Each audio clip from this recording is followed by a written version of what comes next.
Hola, hola, ¿qué tal? Mucho gusto, mi nombre es Juan Alejandro Horta Suárez, soy licenciado en Educación Física, Recreación y Deportes con énfasis en entrenamiento deportivo, egresado de la Universidad Subcolombiana en Ibaguira. Actualmente tengo 25 años de edad y 9 años de experiencia como atleta fitness desde la calistenia y el entrenamiento con pesas. Estas disciplinas se han encargado de direccionar y proyectar mi vida profesional a través de la licenciatura en Educación Física, como lo he mencionado en la presentación inicial, y posteriormente me ha dado la oportunidad de tener experiencia en la manera de intervenir en diferentes atletas y en diferentes disciplinas, como lo es la natación, como lo es el baloncesto, como lo es el atletismo, voleibol, fútbol y un sinnúmero de disciplinas deportivas. Reconociendo esto, se reconoce por ende que una de las bases, o la base de todos los deportes, viene siendo el entrenamiento de la fuerza. En especial, se tiene en cuenta ejercicios con gran demanda muscular y gran demanda articular, como lo es la sentadilla, posibilitando el desarrollo de uno de los músculos más potentes y voluminosos del cuerpo humano, que viene siendo el cuádriceps, y ya posteriormente pues músculos motores secundarios como lo es el glúteo, el femoral, y en especial pues ya ahí empiezan a aparecer diferentes fuerzas y diferentes músculos actuando para poder ayudar a un solo movimiento que viene siendo vertical. Entrando un poquito en materia con este gran beneficio que nos deja este ejercicio de la sentadilla, pues ya se puede reconocer que esa demanda articular también va a ayudar a producir muchísimo crecimiento, no solo muscular, sino también a nivel óseo. Tener en cuenta que la densidad ósea se mejora muchísimo justamente por los ejercicios de fuerza, y entre eso pues destacado estas grandes propuestas de la sentadilla. Ya que se hablan de propuestas de sentadilla, vamos a mencionar en este caso 3, entre las que vamos a tener la front squat, que simplemente es el indicador, viene siendo la posición de la barra, en donde vamos a tener una gran demanda articular en la articulación del humeral, que viene siendo la del hombro, gran demanda en la articulación de la coxofemoral, que viene siendo la de la cadera, gran demanda en la articulación patelofemoral y femorotibial, que viene siendo la de la rodilla. Asimismo, pues obviamente aparece la tibio-peroné astragalina, que viene siendo la del tobillo. Segunda propuesta que tenemos por aquí es la high bar squat, que viene siendo diferente a la front squat. La posición de la barra cambia, ya no es frontal, sino que es trasera. Teniendo en cuenta que es trasera y es high bar squat, quiere decir que vamos a tener la barra en una posición alta, en la parte alta del trapecio. Por ende ya la demanda no viene siendo tanto del hombro, sino que se traduce a que la demanda sea más de cadera, articulación coxofemoral. Asimismo, pues ya tener en cuenta la rodilla, y que ya más adelante entraremos en materia desde diferentes aspectos biomecánicos.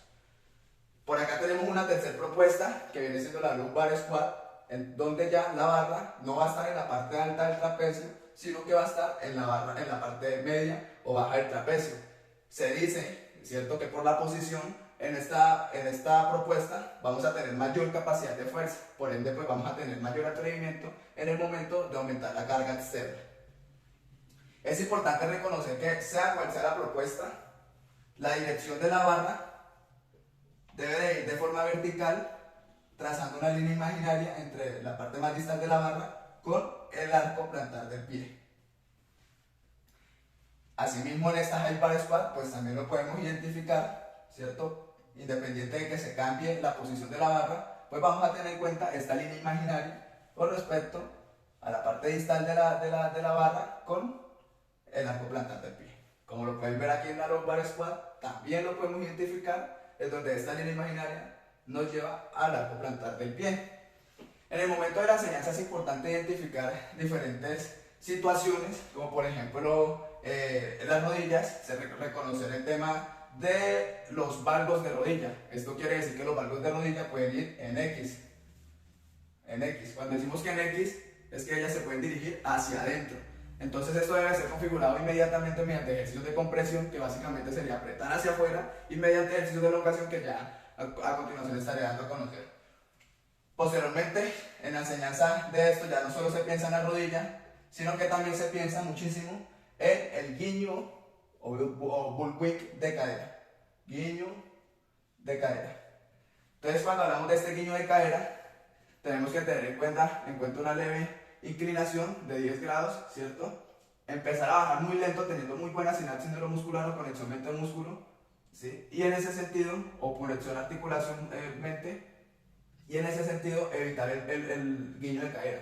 El guiño de cadera tiene que ver con aquella flexión espinal que generamos ordinaria y que por ende pues pondría en riesgo la columna vertebral Y para eso es importante tener una herramienta de apoyo que soporte.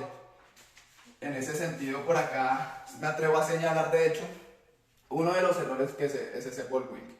Es donde se señaliza esta curvatura de la misma cadera o de la misma lumbar. Entonces, son situaciones que hay que evitar en el entrenamiento para evitar lesiones. Una vez se tengan en cuenta estos parámetros, pues en realidad la progresión es muy buena a nivel de fuerza.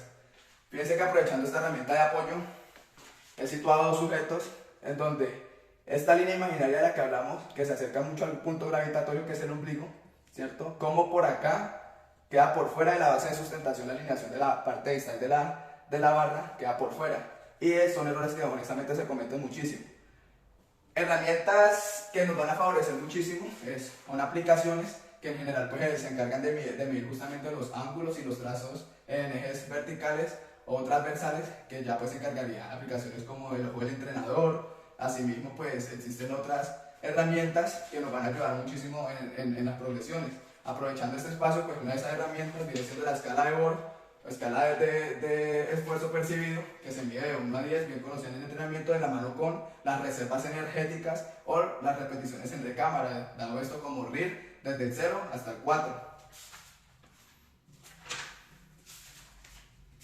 Bueno, una vez dadas estas propuestas, es interesante conocer, por supuesto, cuáles son los topes articulares del usuario, y en ese sentido pues ya empezamos a experimentar dentro de mi punto de vista. Está bien iniciar por el lower squat y asimismo empezar a identificar cuáles son los mayores problemas de la persona a nivel de flexibilidad, siendo este uno de los componentes más importantes del entrenamiento deportivo. Mencionado eso, se dice que la flexibilidad es la capacidad física más fácil de adquirir, pero la más fácil también pues de perder si no se mantiene una constancia. En ese sentido, me gusta muchísimo tirarme al ruedo con una primera serie, pedirle al usuario de que realice y ejecute el movimiento como lo considere que es, y posteriormente, a pura vista ya uno se da cuenta cómo intervenir para empezar a mejorar algo como por ejemplo el bull wing, mencionado acá como guiño de cadera. Entonces que por ejemplo que si tiene una curvatura lumbar, modificar de inmediato desde una primera serie esa necesidad desde otros ejercicios progresivos. En ese sentido, tener en cuenta las pesas rusas, los discos, que en últimas nos aporte a los movimientos similares a la sentadilla, pero entonces ya teniendo en cuenta pues otros ejes de movimiento o otros patrones de movimiento, ¿cierto? Como por ejemplo sostener un disco acá, disco imaginario, y que empiece a corregir un poco pues esa curvatura en ese lugar. Cuando entramos en materia con este tipo de situaciones, ¿cierto? Hablando desde un calentamiento ya en una sesión, porque lo que ya hablo son fases de aproximación o de confianza. Cuando ya el usuario está preparadísimo desde estas modificaciones, siempre recomiendo una activación aeróbica o una activación general del cuerpo.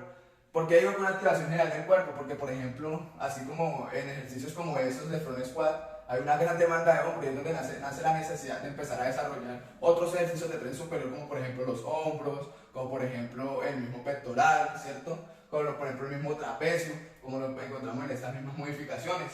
Ya que se menciona ese trapecio, culturalmente se dice que pues ya el conchocito pues no está bien visto porque pues ya es hacer a la persona como floja por el simple hecho de evadir un movimiento que va a tallar. Además de eso, pues ya se dice que el colchoncito pues genera muchísima inestabilidad a la hora de aplicar la fuerza, ¿cierto? Entonces por eso es recomendado fortalecer diferentes músculos como el trapecio, abultarlo en general y eso.